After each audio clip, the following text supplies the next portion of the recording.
जय जगन्नाथ मु दिवाकर दास आपण को प्रणाम करुच्ची। महापुरुषंकर प्रत्येकटी वाक्य सत्य हो चली।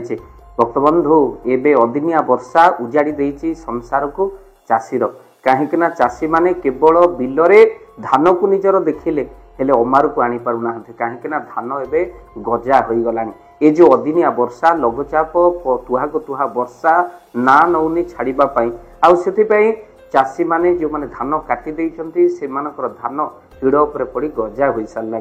आउ आज देखला बेलू महापुरुषंकर से वाक्य मन पड़ जाऊँ। महापुरुष मध्य लिखिते कहले एमिति समय आसीबो जो समय भितर जशवंत दासंकर मालिका कहले अदिने बरसा होइबो झड़ी अदिने कुहुड़ी आसीबो माड़ी।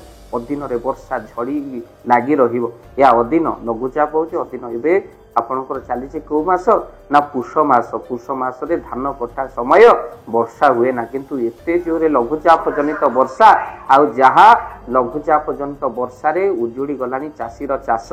आउ भक्तबंधु तेणु अदिने वर्षा होइबो जड़ी अदिने कुहुड़ी आसीबो माड़ी। अदिन रे वर्षा चाषी मानकर चाष को उजाड़ी देइछि। मालिकार सत्यता को प्रमाण कर देइछंती। महापुरुष जहा लिखिछंती ताहा गोटिए पर गोटिए सत्य होई चल। आमे मध्यम कहितलु 12/12/2024 जेतले पड़िथिला वीडियो बनैथिलु जे सेदिन गुरुवार पड़िथिला आ महालक्ष्मीकर बार थिला।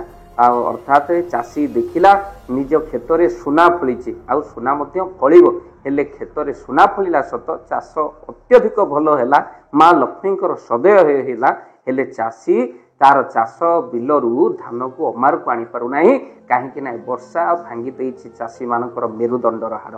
आउ जो भली भाबरे कष्ट आपण माने जे अनुभव करुछंती जे धान सबु एबे वर्षा रे कौन होइछि ना गजा पालटी गलानी। तेणु महापुरुष लिखिथिले जे चाषी केवल चाष को बिलरे तार देखिबो बिलरे सुना फलिला माँ लक्ष्मीकर सदय हैला हेले अमार परिपूर्ण होई पारु नाही वर्षा उजाड़ी देइछि चाषीर संसार को। महापुरुष लिखिथिले कहले चाषी मुंडे हाथ देव चाष होइबो नाश गजा मरुड़ी जे होइबो से काले अवश्य।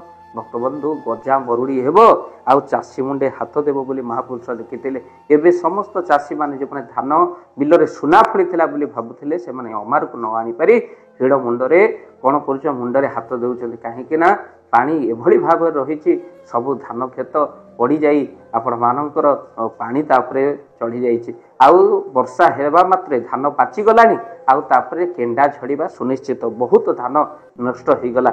आउ भक्तबंधु खाली सेतिक नुहे महापुरुष पुनश्च लिखिछंती जशवंत दास कहले चाष उजुड़ी चषा कांदु थिबो हिड़ उपरे जे बसी अदिने बरसा चाष धोई देव दिवा रात्र बरसी। भक्तबंधु राति ठारू दिन पर्यंत यही वर्षा हेब आउ जहा चाष जमी को धोई दब। आ प्रकृत रे सत्य हैला एहा किछि दिन पूर्वरु आमे मध्ये अनुभव करछु दीर्घ 2 वर्ष हेलानी एभली लागी रहुछि। ठीक धान पाचिला बेलू आउ धान खेतरु धान काटिबा समय चाषी ए अदिनिया वर्षा उजाड़ी देउछि चाष। आउ भक्तबंधु आज चाषी आखिरे लुह कहीं वर्षा रे उजुड़ी गलानी चाष। आउ भक्तबंधु जो पानी आज केवल धान बिल नुहे अनेक चाष जमी मध्य कोबी हो चाष जमी क्षय क्षति परिमाण हिसाब नहीं। तेणु एप्रति सरकार चाषी मान प्रति दृष्टि देवार आवश्यकता आज। मालिका तो कौट ना कौटी सत्य हो चली हेले भक्तबंधु जो चाषीर दुख को बुझापी जो सरकार आम गढ़ीचु से दृष्टि देवार आवश्यकता आज। कहीं आमर पूरा नारा जय जवान जय किसान चाषी बंचिले जगत बंचिबो। एबे सब चाष जमी को प्लॉटिंग करा जाउछि घर सेठी हबो किंतु कोनोसी ढीप जमी को चाष जमी रे परिणत करा जाउनी। आगो को समस्तक पाखरे टंका थिबो सुना थिबो बैंक बालांस घर द्वार थिबो हेले खाइबा को शस्य नथिबो। यदि एई भली परिमाण रे चाले भक्तबंधु आपण मान देखिले ढेंकानाल रु पूरा जगह मंगुली छक पर्यंत बाँ डाँ रे जो चाष जमी थिला ता प्लॉटिंग आपण देखिबे कटक रु पुरी ता चाष जमी सब पोताही बड़ बड़ घर।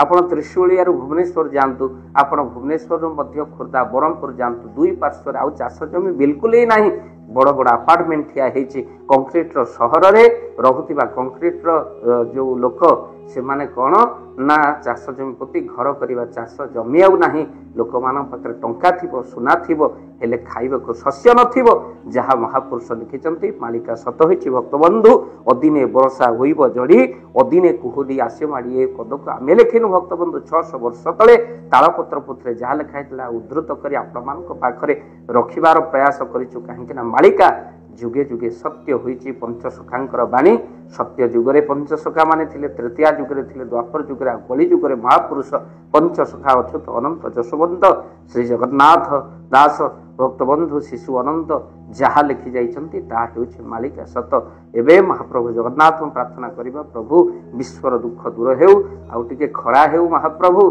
जेते कि चाष जमी उजुड़िछि सेते कि चाष जमी पुणी सजाड़ी हे जाउ पुणी पानी सुखी जाउ खेत हसु भक्तबंधु कहीं चाषी माने धान को अमार को आनंतु जय जगन्नाथ जय पंचसखा जय जगन्नाथ।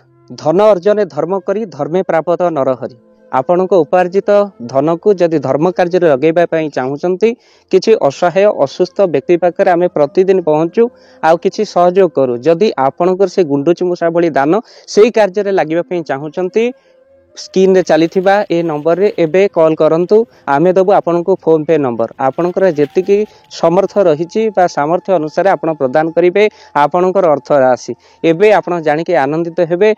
गोटी एम्बुलेंस किना जाइछि केवल रोगी सेवा पई जदि आपनकर किछि अर्थ से एम्बुलेंस पई आपण सहयोग करिबा पई चाहंती तो एबे कॉल करंतु एही नंबर रे आपन को अशेष धन्यवाद। जय जगन्नाथ।